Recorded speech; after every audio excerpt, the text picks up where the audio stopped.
Well, hello everybody, and glad you're here on another Monday. We missed last week as it was the first day of the Stanley Cup final. Now, I didn't take tonight off because I'm not sure the Habs are going to really do much against Tampa Bay. They're just so strong. Anyway, it's on with the live show, and thanks to everybody that showed up. I apologize for missing last week. I just had to watch the first game. So we still have the Habs jersey up there. We're Sporting Team Canada, but I think it's going to be coming down very soon. Okay, we have a lot of pictures to get to in just a second. Don't forget to sign up to Car Cost Canada. Use the promo code MOTORMOUTH, become an expert member, and you can open up searches and find any kind of deal there is out there, because the way the car market is right now, inventory is so tight. There's the chip shortage, there's a huge demand, and empty lots at dealerships. So there's not much in the way of incentives, but you need every advantage you can. That's why you need to sign up to Car Cost Canada to do that. Oh, by the way, happy long weekend south of the border, the American 4th of July long weekend. Hope you're enjoying good time off from work. All right, we have some pictures to get to. Let's do that now. First one is, let me see where it is here, is this one. This is from Amanda, who picked up a 2018 CPO'd X3 M40i and was glad to watch the video with us talking about upgrading to the inline six-cylinder, and is so happy that she got that, and congratulations. That's definitely the vehicle you want if you're getting the X3. If you can afford the inline six-cylinder, you won't be disappointed. Next up, speaking of inline six-cylinders and BMWs, this is from Richard with his Z4 or Z4, with the inline six-cylinder engine, the M40i, and that's his grandson sitting behind the wheel. Lucky kid, not sure if he gets to drive it. Next up, this is a great shot. This is from Josh with his 4Runner, a TRD Pro. He wrote to tell me that the TRD Pro is a unique and fun 4Runner to get. There's no question about it. But it's actually worth more used than the MSRP is. And that's happening around North America, that lightly used vehicles are going for more than MSRP because there's no new vehicles available. Next up, this is from John down in Moncton. Always sends in some great pictures. He was at the dealer and he saw this GT4 Cayman sitting there and took a picture of it. It's a great shot. And this is interesting. This is from Dwayne. Dwayne said in a drawing. So check this out. He drew this. That, of course, is Civic Type R, an older one, and the Yaris GS. Basically the little rally car that we're not getting here in North America, but is available in other parts of the world. He said the Type R is his favorite car, but the Yaris would certainly be on his list if it was available here. Okay, well, some of you have asked for this, so I thought I'd show you. The newest member to the family. The previous owner had named this vehicle Klaus. I decided to switch it up. Meet Gold Member. There's Gold Member. There's the 08 Cayenne GTS that we just picked up. So that's Gold Member from the front. Here's Gold Member from the back. This is a 2008. Now, if you haven't heard the news yet, this is the big news. The next picture is the one that gets everybody excited, because there you see it in the middle of the screen. Yeah, that's right, a manual transmission. So it's a Macan GTS manual transmission, and only 29 of them were sold in Canada, and only 134 were sold in the United States. So that's less than 200 of these were ever produced. So that's why I jumped on it. It's very cool. Hey, if you want to get your picture in, don't forget, send it to zack@motormouth.ca. That's ZACK@motormouth.ca or ZACK@motormouth.ca for those of you celebrating the 4th of July. Okay, we're getting into the questions. And don't be shy if you want to do a super chat. Come on in. Who's at the door? Here, man. Hey, Jack, have a seat. There it is. Oh, have a seat. Jack wants to show off his new hat. Oh, yeah, I guess so. So you've got your Kanye shirt and your Kanye hat. Which side is it on? Yeah. Put the hat on, man. We don't want to see all that messy hair. What's with the hat? It's inspired by his album, The College Dropout. The same colors. As kind of the same as the shirt as well. Big Kanye fan if you Yeah. She didn't know. Jack's a big Kanye fan, and you said you could sell that hat for more than you paid for it? I could. Why don't you I'm sell not, it? Because I like the hat, so I'm not going to. All right. You know what it says to me? Can ye? Yeah, totally. Yeah, for sure. Well, the Habs, hopefully, they can get it going for one more game. Yeah. Well. This could be replaced for a nice Suns jersey. All right. We'll get it ready. Bring I it will, down. I will. Bring it down. We'll see what happens. Thanks for the beer, Jack. No problem. What are we drinking tonight? Pilsner Urquell. Nice. He's a good one, that Jack. Okay. Like I said, if you want to do a super chat, don't be shy. Then you can make sure your question is answered. All right, here we go. Up to the top, we have Chris saying hello. Nice to see you. Hey, Zach. Saw the VW Taos here in Ottawa today. It looks like somebody left their Tiguan in the dryer. When do you think you'll be testing one? Cheers, Jim. I was emailing Thomas Tetzlaff from Volkswagen just last week. I said, where's our ID4 and where's our Taos? And he said, coming in August. So unfortunately, for the press units, it's taking a little longer. But when we get to it, don't worry, we'll cover it. Huge Haggis is here. Haven't caught a live show in a while with summer being here, but I'm working on a project vehicle. I hear you guys are going mask-free. We'll be the last province to do so, as always. Yeah, so as of Canada Day, which was last week, July 1st, in the province of British Columbia, masks are not mandatory any longer. So that is fantastic. And I have gone into a couple places without the mask. Like I go to Starbucks, we pre-order our coffee, and I walk in, I grab my coffee, and I leave. I'm only in there for 20 seconds, so no mask. But if I'm going into a store like I went to Costco for 40 minutes, I wore a mask. Cheers, everyone.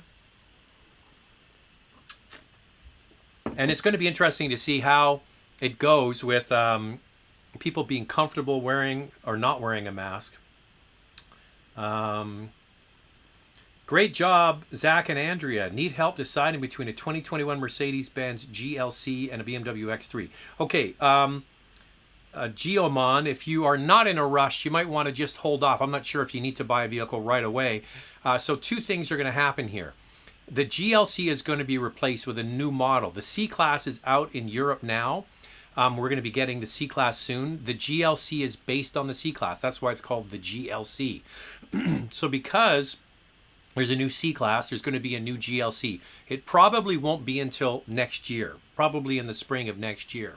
So if you buy a GLC, so that's the first thing. So it could work in your favor. If you want to see if there's any deals on existing stock as they're selling down their inventory, you are going to get maybe a bit of a deal. And then maybe not, because inventory is so tight for every dealership. I would suggest that the GLC, even though it's in probably its last year of production, the current model we have, it was so well done, it actually still holds up. You can go back and look at the videos we've done on the GLC and the X3. I think the GLC is still a fantastic product, even though it's at the end of its run. So maybe there might be some deals to be had, but if you're one of these people that wants to have the newest and the latest, you're going to have to wait a little bit longer to get the new GLC. But there probably won't be any deals on those.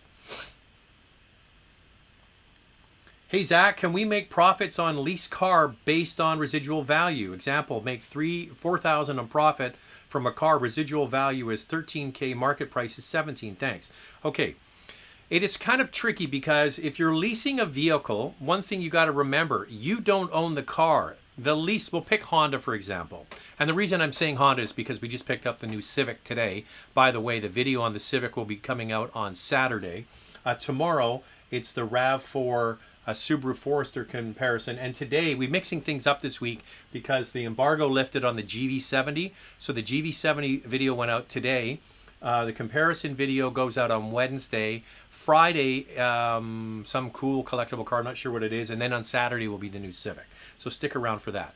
I'll pick Honda Finance for an example. Say you had a Honda Civic, and these are the numbers you're talking about. If you lease the vehicle, you don't own the car. Honda Finance owns the car. What you have with that piece of paper is the ability to buy it at the preset price. So what you're saying is, in this example, say $13,000. And the market, they're selling for $17,000.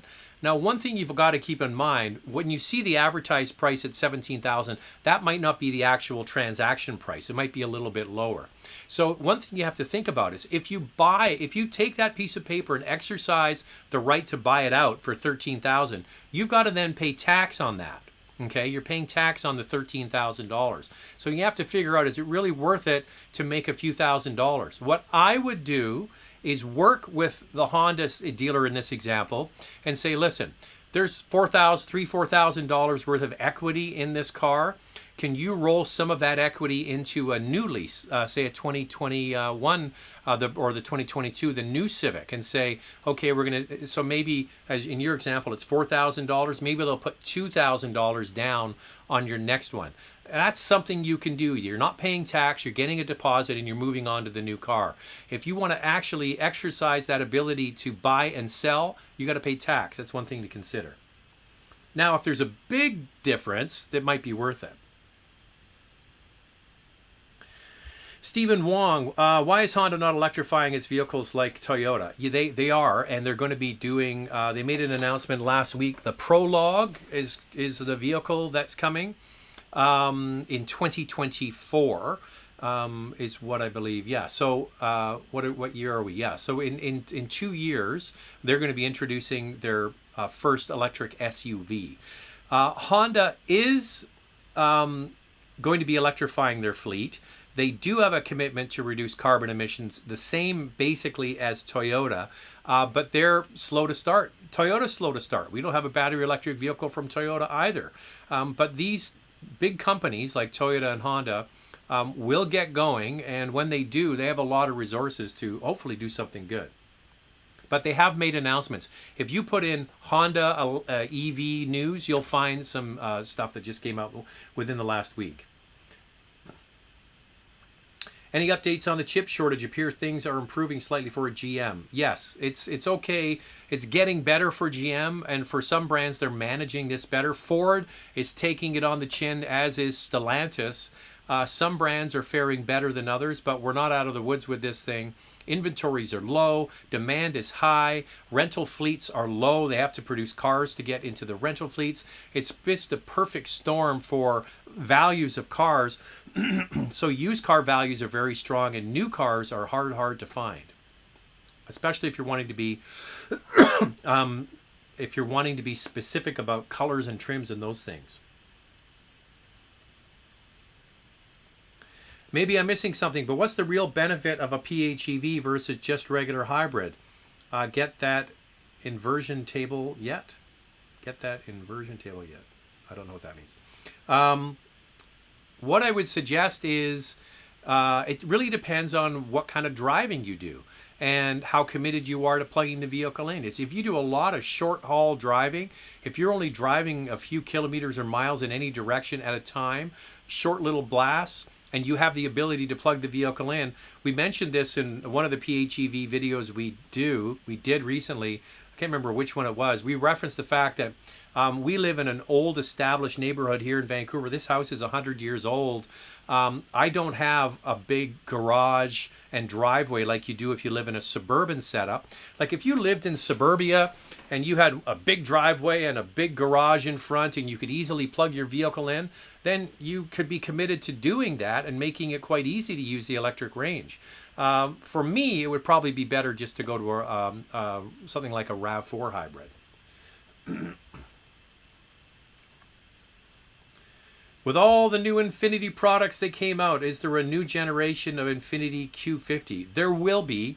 They're going to be accelerating the vehicle launches. They've only really had one new vehicle. Just last week they showed, or a week and a half ago, the QX60, which is their volume seller, the 3-row SUV that shares the platform with the Pathfinder. So that is going to be coming towards the end of this year, and I think it looks pretty good. That's the meat of the market, is the SUV market.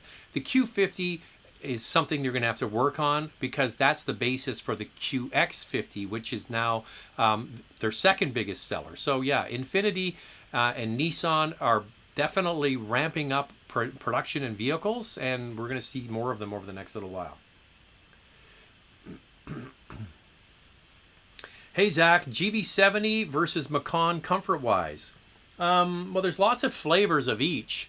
I would say they're both comfortable. If you're talking about all four seats, I would definitely give it to the GV70 for rear seat legroom and space. The Macan is really quite tight in the back seat. Comfort-wise, you know, it all depends what seats you get with the Porsches, all of that kind of stuff. The Porsche is very comfortable. It's more of a sporting kind of drive on most trims. I found the GV70 a really nice product to drive.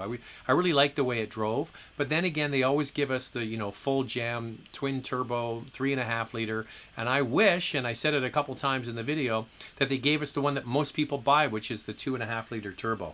We're going to put an appeal in to get one. We'll see if we can get our hands on one.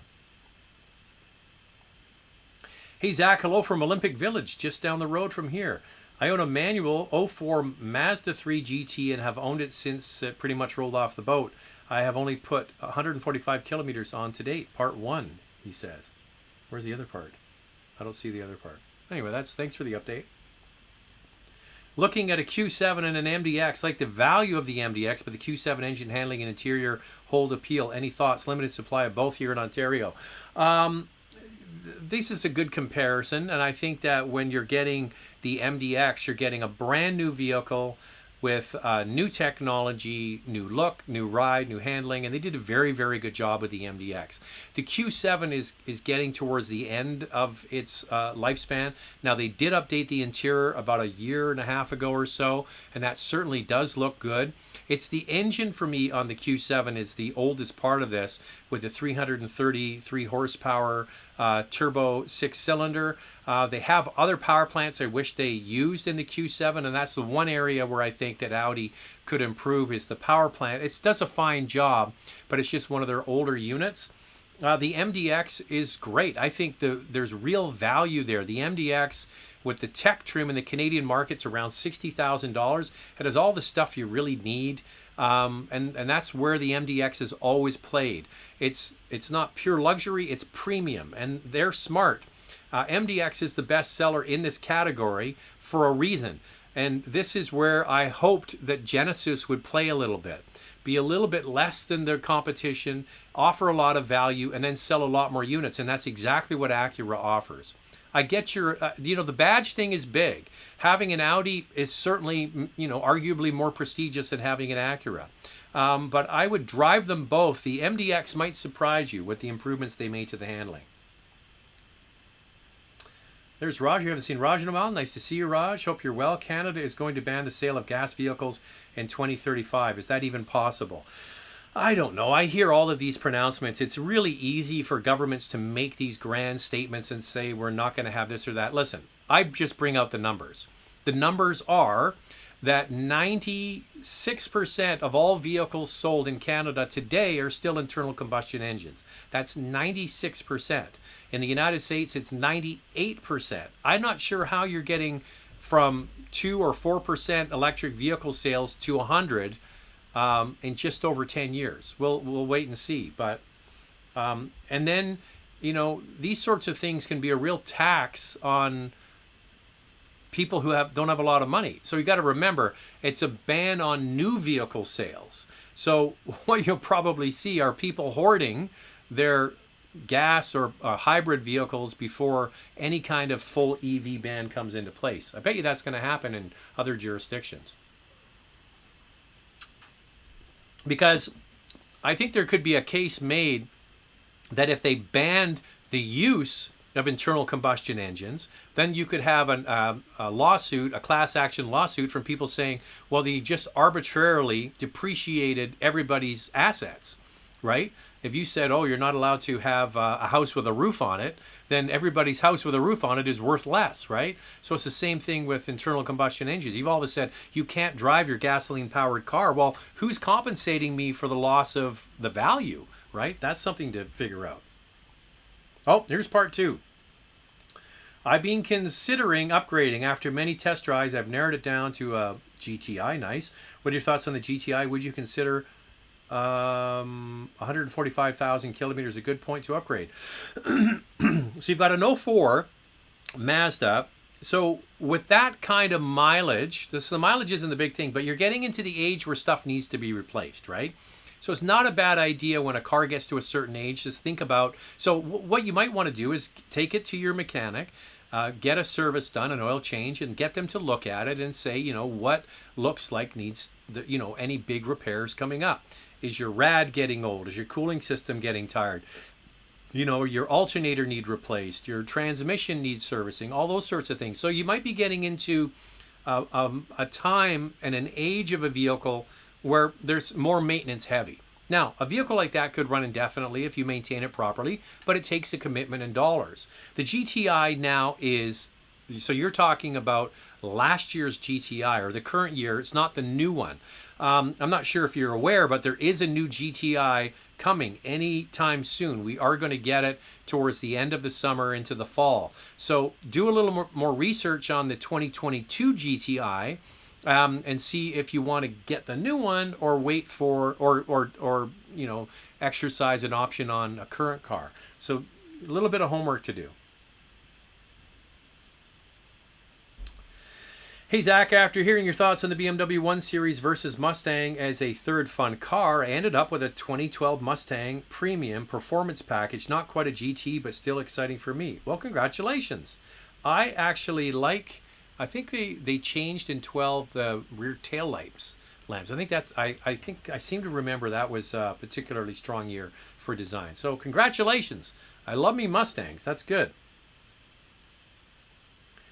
Hey Zach, how are you doing? Love your videos looking at a hybrid SUV. I like the CRV, but not a hybrid in Canada. Any chance we'll see the hybrid CRV in the near future in Canada? Yes, I believe that when we get a new CRV, which is anytime now, you got to remember the CRV runs on the Civic platform. We just got the brand new Civic today, which means a CRV based on that platform will not be far behind. So my prediction is when they update the CRV, that opens the door for them to bring the hybrid that is sold in the US or whatever changes they make to it into the Canadian marketplace. That, I think, will be coming. So if you're not in a rush, check it out. If I was buying a hybrid utility vehicle today, I would get that new Tucson hybrid. I think they absolutely nailed it. Absolutely.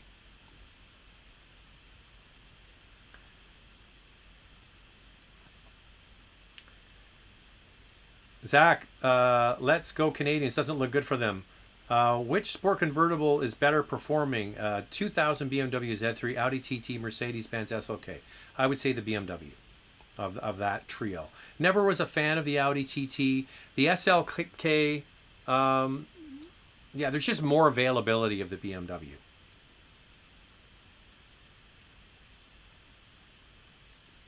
Oh, and Carter's coming back with his Mustang. It's 2012. It's a manual. Well done. Jazzbo likes the Cayenne. Good for you. Glad you like it. It certainly is different. Tried to sell my GLK 250 diesel. Reasonable asking price, but was just crickets. Well, you know what? It's one of those vehicles that a lot of people don't know about. You also got to remember that the GLK is the older body style. It's quite small in comparison to the GLC. So I think you have to be realistic about marketing it at a lower price. How many eyeballs are on a GLK diesel? It would be different for a vehicle like a Cayenne diesel, but a GLK, I don't think a lot of people knew it even existed when it was out, never mind in the used market. So probably have to readjust your price.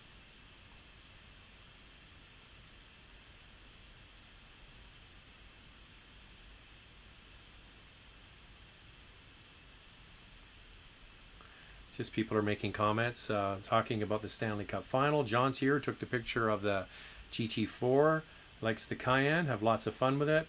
Next up, hey Zach, your expert suggestion for BMW X3 28D replacement with good fuel mileage won't make me broke. Also, I have electric anxiety. So you're replacing an X3 with good fuel economy, and you've got a diesel? Well, that's going to be hard to do, because you're not going to get same thing. I would suggest you go and try, like, it's not a prestige brand, but I would suggest the Tucson hybrid really impressed me. When will you be getting the XT4? In a couple of weeks. We get it in a couple of weeks. Stay tuned. Will you ever do any Tesla reviews? Would love to hear your thoughts on the new Model 3Y. Tesla does not exist for people like me. They have no interest in letting us cars. Hey Zach, how long have you been keeping your X5 and how did you like it? How long? Your X5. We had an X5 for 4 years. It was fine. That was a long time ago. I'm not sure which X5 you're talking about. Crazy used car prices in Winnipeg. An 82 Land Cruiser, 394,000 kilometers for 15,000. Is that what it sold for? Or that's what they're asking for it.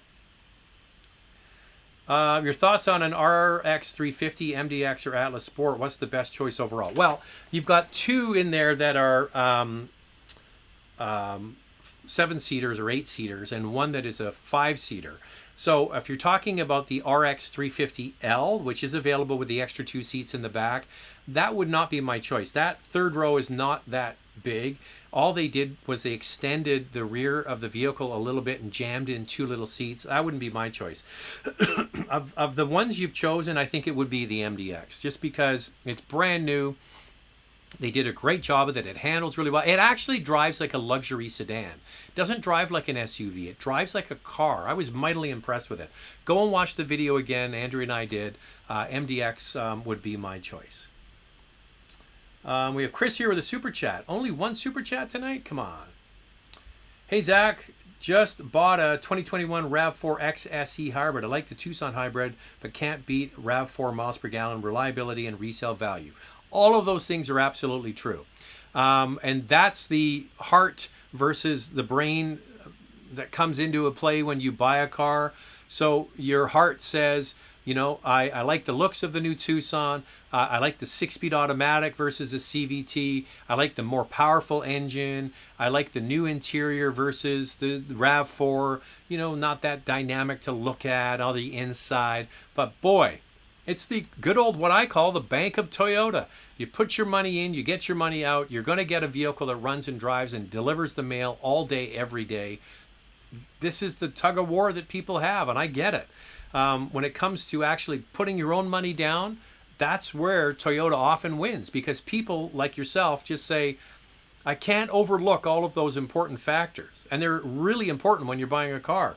You know, resale value, reliability, and fuel economy, all vitally important, and they all affect your bottom line. So that's one thing about it, is you definitely save money in the long run. I always talk about the overall ownership cost from when you buy it to when you sell it. What are you going to get back from it years down the road? Plus, the other thing is the hybrid system in the Tucson, as much as I love it, is not proven yet in the marketplace. I mean, Toyota's hybrid system is proven in the marketplace. It's pretty bulletproof, or it is bulletproof.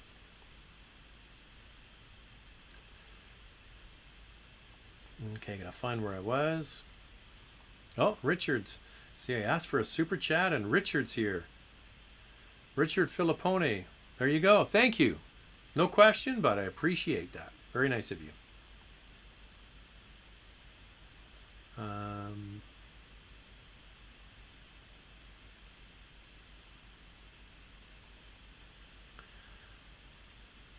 Why is it the sound quality of your 2021 Q7 is bad? Really not impressive. I just bought my Q7 last month and a bit frustrated. Well, I think it comes back to that older power plant I talked about. It's not a new engine. It's an older engine. It's been around for quite a while.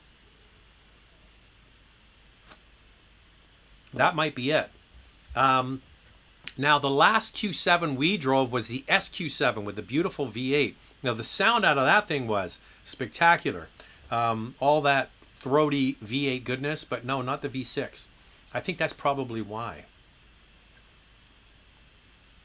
Hey, Zach, I'm thinking about getting a GTI. Would you get a 2021 Mark 7 or wait for the new Mark 8? You know what, Tim? I always ask this question. Are you motivated by the newest and the latest, or are you motivated by the deal, right? You would hope that there's going to be at least some kind of deal on the existing cars as they build down inventory and sell them on. Okay, the new one is going to be high demand. There's going to be a lot of people want the car. Dealers are not going to be moving at all on price, and neither will Volkswagen Canada. They won't have to. So the one thing I suggest, and I do this once in a while, is you can have your cake and eat it too. You might want to consider getting a short 2-year lease, on a 2021 Mark 7 GTI. You drive the car for 2 years. You have a known, resale value. And by the time that lease is done in 2 years, the hype will have passed on the GTI being new, and all the fanboys who have to have it first, they're going to get it. And then there's going to be more availability, and you won't be fighting for that product, okay? So getting a 2-year lease on a GTI, it's not going to depreciate a whole lot. Plus, it might be some equity that you can roll into the next car. That's something you might want to consider. So it's gut check time. You want the newest and the latest, or you want a deal? That's what you have to ask yourself. I have a question. Apart from size difference, what do you think will be a better car to buy? Sorrento plug-in hybrid or Tucson plug-in hybrid? Well, they're going to have the same systems, right? You're going to have the same systems. We don't have them yet. You got to remember that these are all based on similar platforms. So whether you're going to get a Santa Fe hybrid or plug-in hybrid, you're going to get a Tucson plug-in hybrid, Sorrento. So all of those things are going to be the same.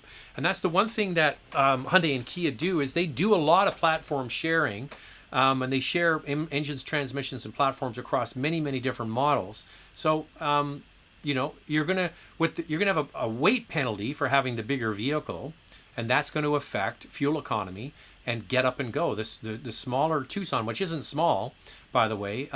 So you have to ask yourself, do you need the extra seats? If you don't need the extra seats, maybe get the Tucson. Hello from Princeton, NJ. What's NJ? I don't know. Is that a state? New Jersey? I think it is.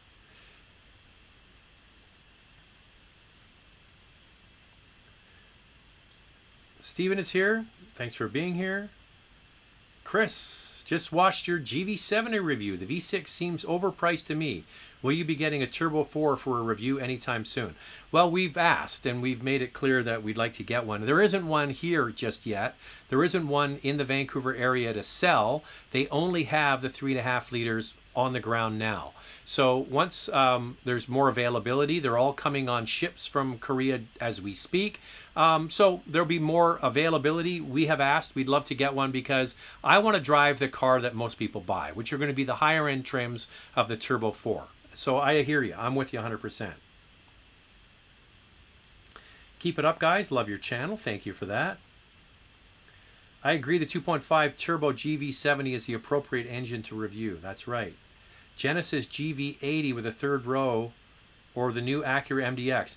Now, it's funny that you bring this up, because I brought this very comparison up with the former director of Genesis at the launch of the GV80, and I said, your competition isn't really the X5 and the GLE from Mercedes and BMW. It's really the MDX, and it's going to be the new QX60 from Infiniti. That's the bulk of the market. Those are the 3-row SUVs that people buy in huge numbers, and the Q7 as well.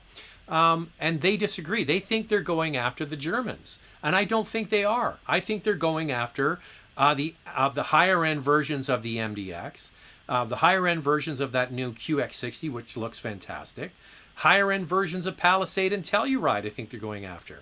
Also the XC90 from Volvo, and so on. This fixation with going after the German brands, I'm not sure if that is a great play. I think probably offering more stuff than the premium brands like Infiniti and Acura, with a better service plan and all those sorts of things, would get them a lot more eyeballs. But I don't know. So to answer your question, a 3-row GV80 in Canada starts at $80,000. I think that price is whack. And it's $85,000 if you want to get the top trim. I'm sorry, a full jam on a MDX is what, 68? It's a huge difference, something like that. That's all off the top of my head, but you know, that's what I think about it. Benjamin, just found your channel. Welcome. Hopefully you subscribe. That would be fantastic. What's your review on white versus black leather interior for cars? I'm getting a 2022 Tucson hybrid. My dealer said the factory has stopped making the white interior for now. I'm not sure why.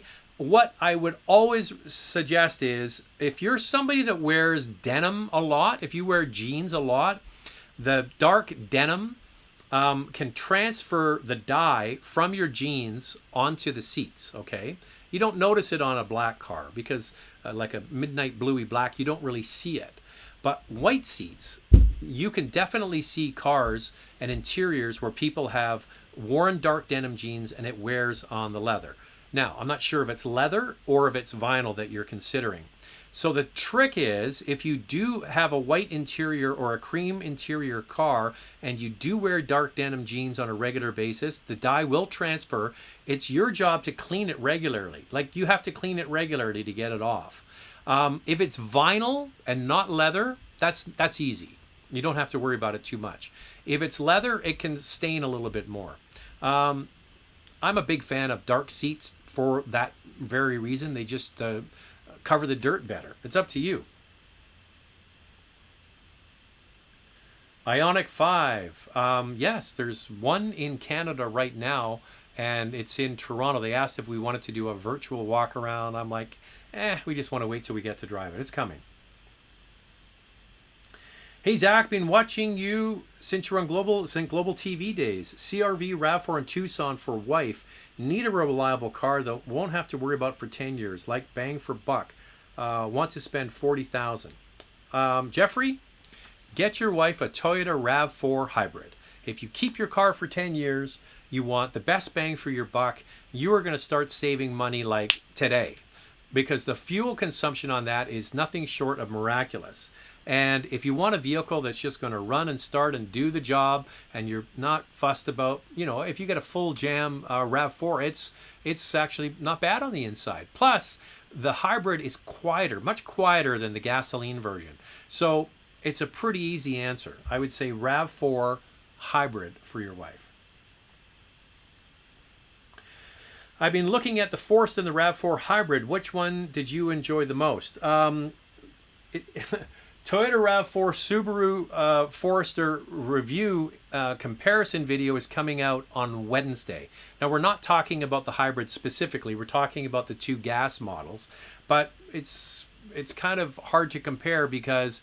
actually, it's not that hard to compare because they both then, at that point, have a CVT. One of the big differences between the gas RAV4 and the Subaru Forester is the gas RAV4 is an 8-speed automatic, and the Subaru Forester has a continuously variable transmission. One of the big differentiators. But when you get the RAV4 hybrid, then you're into a CVT. So they're actually quite comparable at that point. The RAV4 hybrid has more power. It's quieter than the gas model.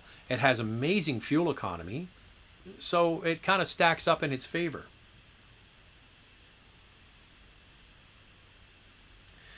Given the previous engine Subaru issues and for the electronic, do you recommend extended warranty on Subaru Crosstrek? My advice to anybody getting a new vehicle is don't buy an extended warranty when the car is brand new. You have warranty. So with Subaru, it's 3 years or 60,000 kilometers. In the US, it's 36,000 miles. So don't buy the extended warranty until the warranty that you buy the car with is about to expire. So as you're getting into the last, stretch of 3 or 4 months of the warranty just about to end, that's when you want to start shopping for a extended warranty, okay?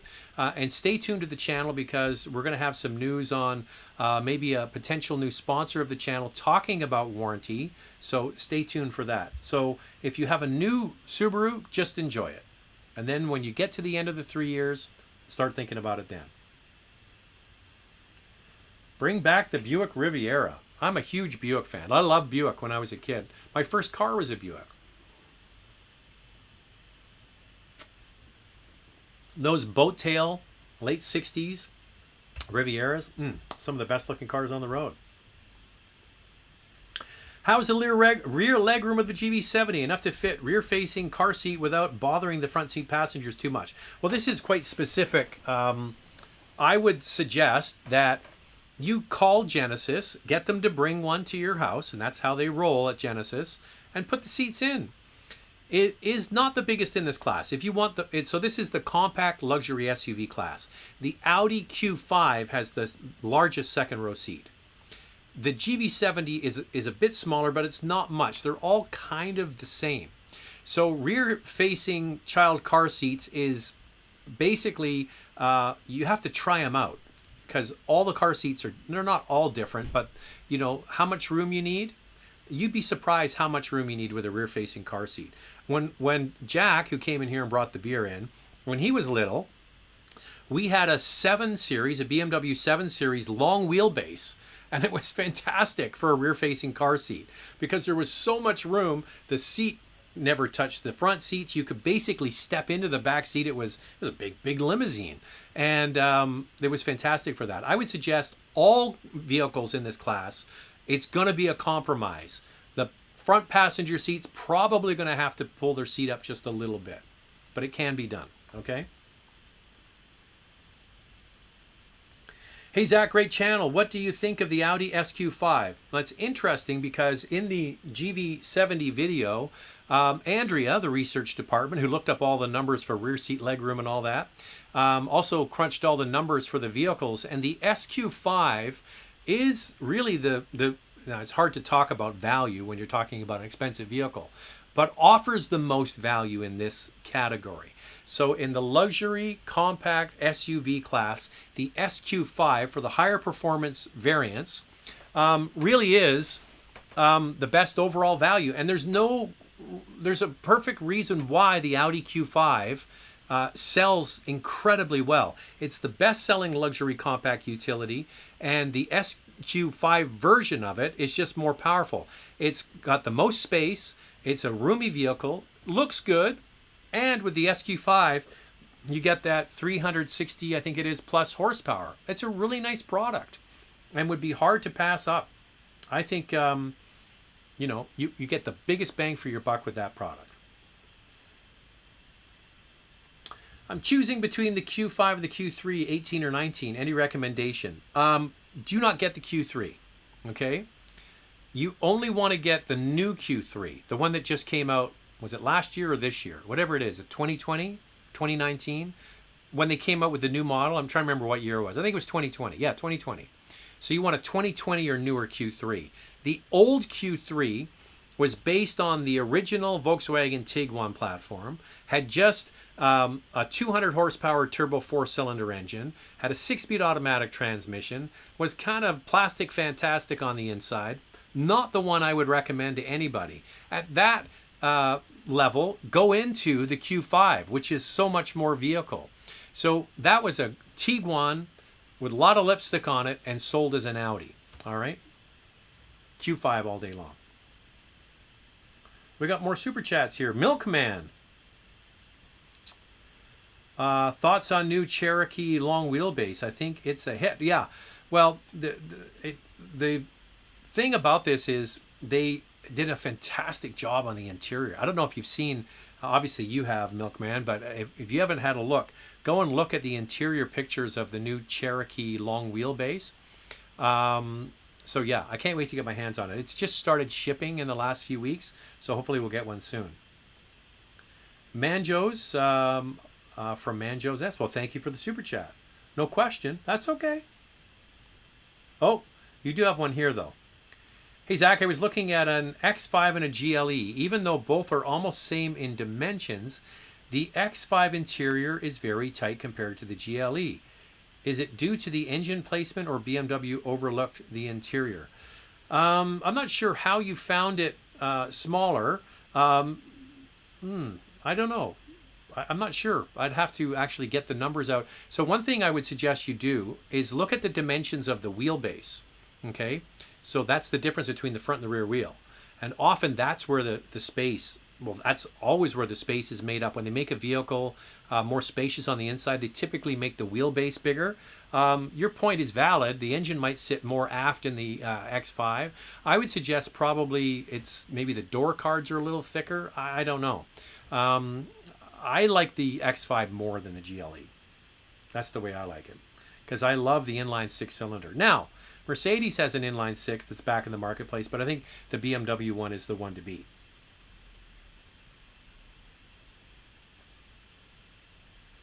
I'm going to go back where I was.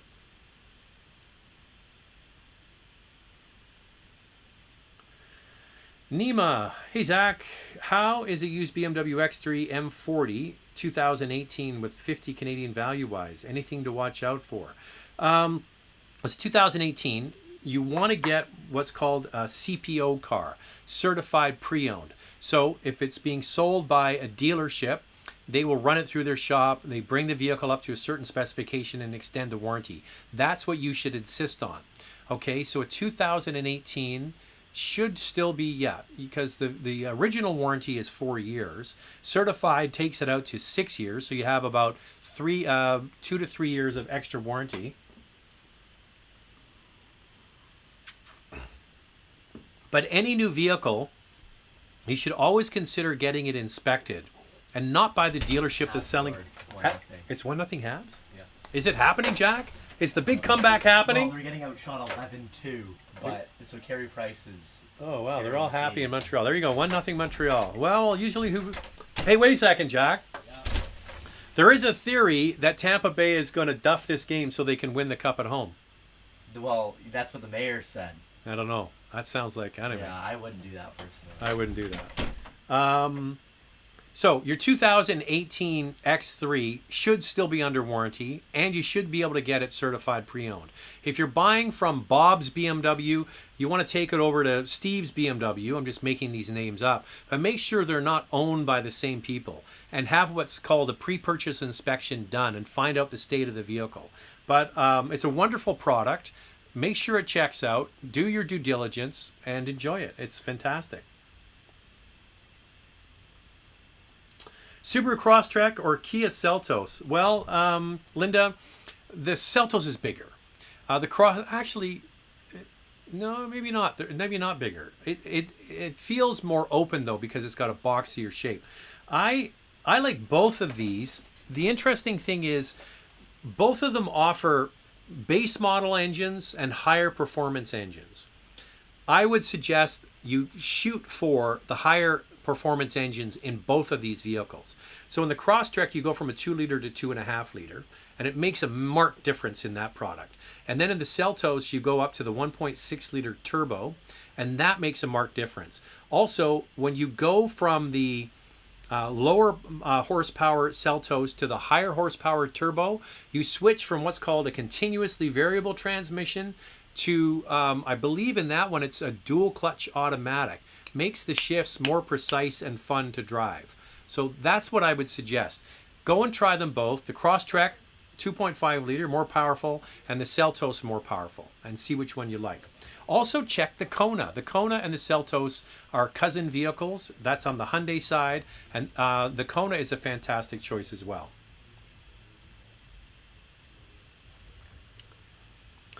I've got an 11 Toyota Venza. What do you think about the 2021 Venza? These are very, very different vehicles.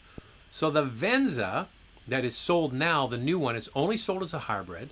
So think Toyota RAV4 hybrid, but made a little bit more upscale. Sleeker looking Lexus kind of design on the outside. Arguably a nicer but kind of funky inside. Tiny bit longer in the trunk, and that's about it. So if you're not set on having the Venza look, the RAV4 hybrid offers maybe more value because it's less expensive, but it's the same engine, same platform, same kind of, not the same aesthetic, but the same running gear. So it's a very, very different product from your original Venza, which was really a fun, funky, different looking station wagon. And I like the original Venza a lot. Did Kia recall some Celtos because of engine issues? That was a very small batch at the very beginning when they first came out. think it was like 1,800 or 2,000 cars, but yes, they did.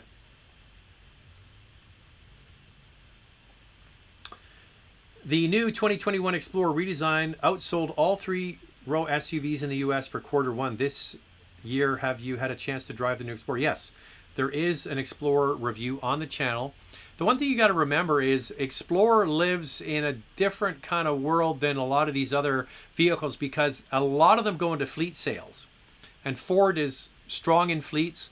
You know, how many Ford Explorer police cars are there? How many Ford Explorer rental vehicles are there? So yeah, a big reason could be because the rental car companies are trying to replenish their fleets of vehicles, and I would suspect Hertz and Avis and all of them are buying these vehicles up. We'll see if that trend continues. Living in Vancouver, what would you get in terms of coating a new car? PPF, ceramic, something else? This is for a RAV4 hybrid. We have ceramic coating on our Cayenne that we had done. And we live in the middle of the city in an old neighborhood, as I mentioned earlier. We have really big old maple trees and a bunch of cherry trees here. And between the maple trees, the cherry trees, and the birds, there's stuff falling on it all the time. So I would say that the ceramic coating has impressed me. I thought, you know, what's the real deal? Actually, it really does help keep the car cleaner. You can hose it off, get a lot of the debris off. When you wash it, it just glides right off. So I'd look at ceramic coating. The guy that did our car, and you're living in Vancouver, is 911 Auto Works. And they're a ceramic pro dealer. So 911 Auto Works. And ask for Derek. He's the owner, and he's the guy that did our Cayenne. So I'm sure he'd love your business. Can a Hyundai Tucson hybrid tow a teardrop camper? I believe it can. What I would do is go back and watch the video that Andrea and I did on it, because we do mention the towing capacity. So if it's just a small teardrop trailer, I would suspect it would be fine. Genesis G80 or GV70? I go GV70. I just can't stand that infotainment wheel on the GV80 or the G80. I don't like it at all. Hey, I don't have a question. Just hope you have a great evening. Thanks for that. Get the Turtle Wax Graphite Ceramic Coating. Amazing durability.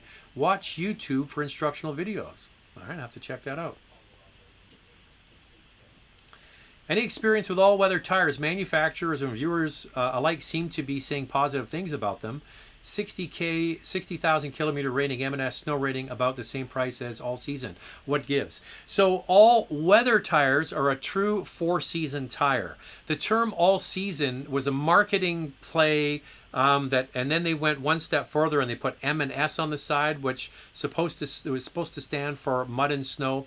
I've talked to people in the Rubber Association about ditching the all season name and ditching M&S, and there is a movement afoot in the industry to get rid of those terms. And actually, speaking with the president of what tire was it? It wasn't Cal Tire.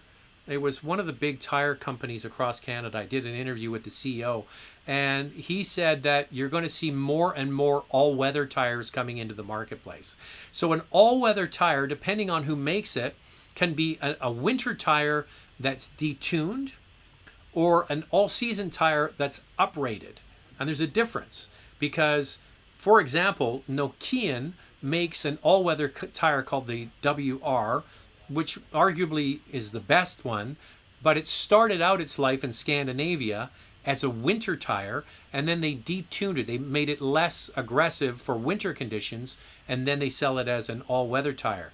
An opposite of that would be the Toyo Celsius all-weather tire, which started out really as an all-season tire. Then they made aspects of the tread more aggressive for winter driving and changed the compound of the rubber, and that's where they get to their all-weather tire.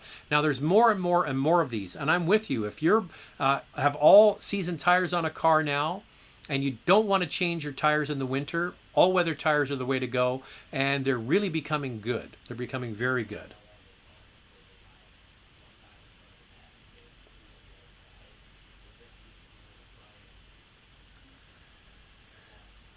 make sure I didn't miss any super chat.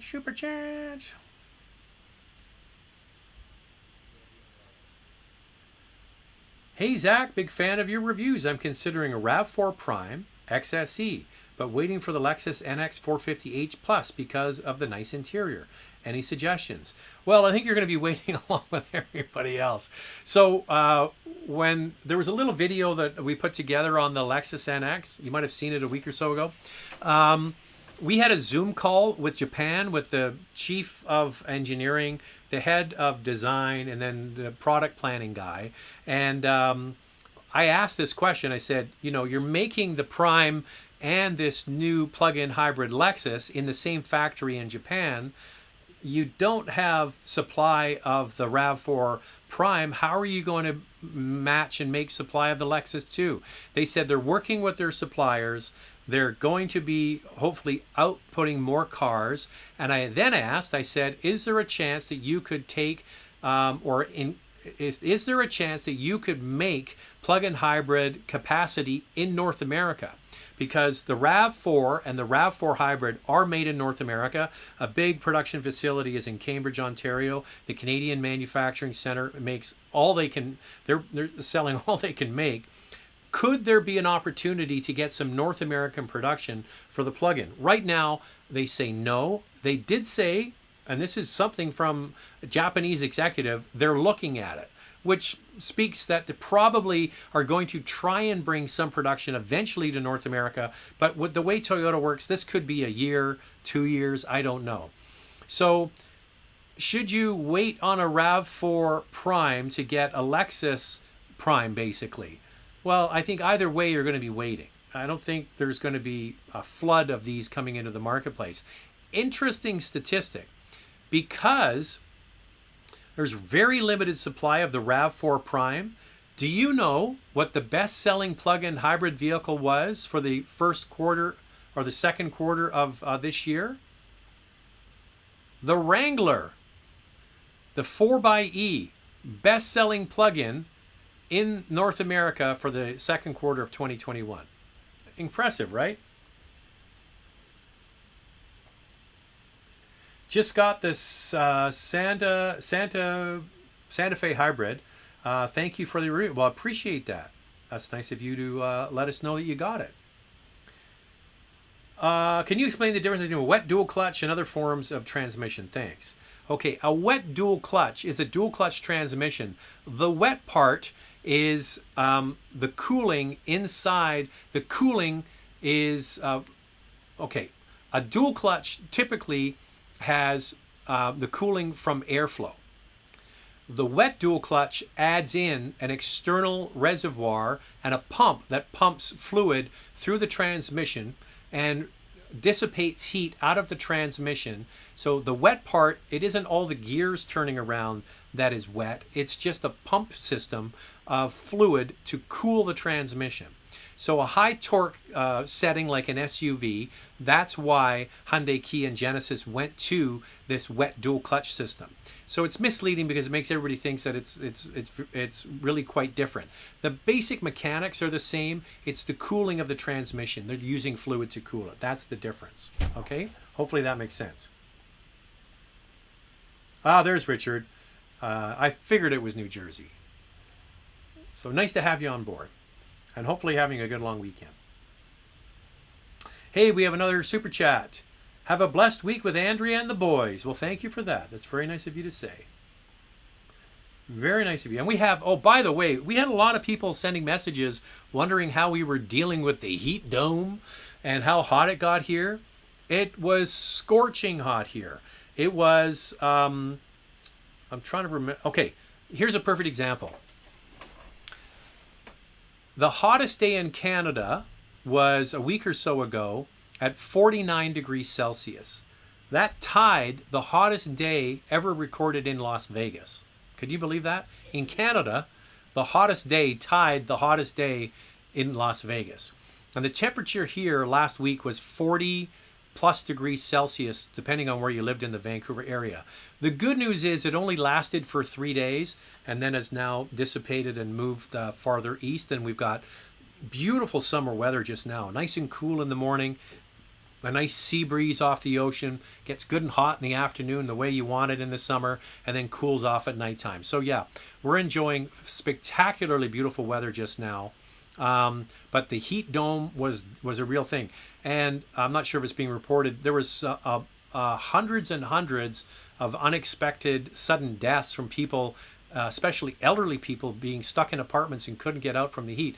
Now, most people in Vancouver do not have air conditioning. We have air conditioning.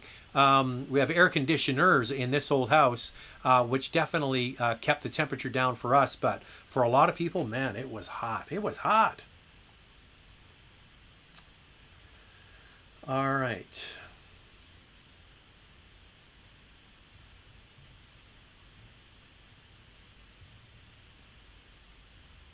Let me just see who I can.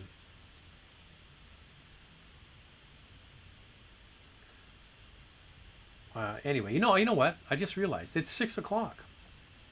It's time for. I'm having fish tonight. The boys are having chicken, but I'm having fish. And Andrea's a big salad eater. She's got to have her salad. So thanks to everybody that tuned in.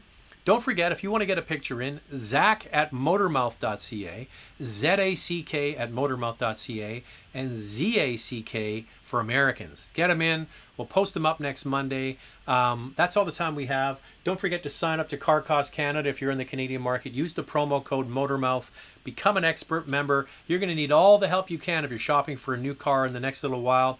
With all of the shortages of vehicles, the chip shortage, huge demand for new vehicles, you want to take advantage of anything that you can get off a car, and that's how you're going to do it. So I'll say goodnight here, and we'll check in on Wednesday with the RAV4 Forester comparison, and then Friday it's going to be a cool, funner, collectible car, and then on Saturday, the all-new 2022 Civic. So take it easy, and we'll talk then.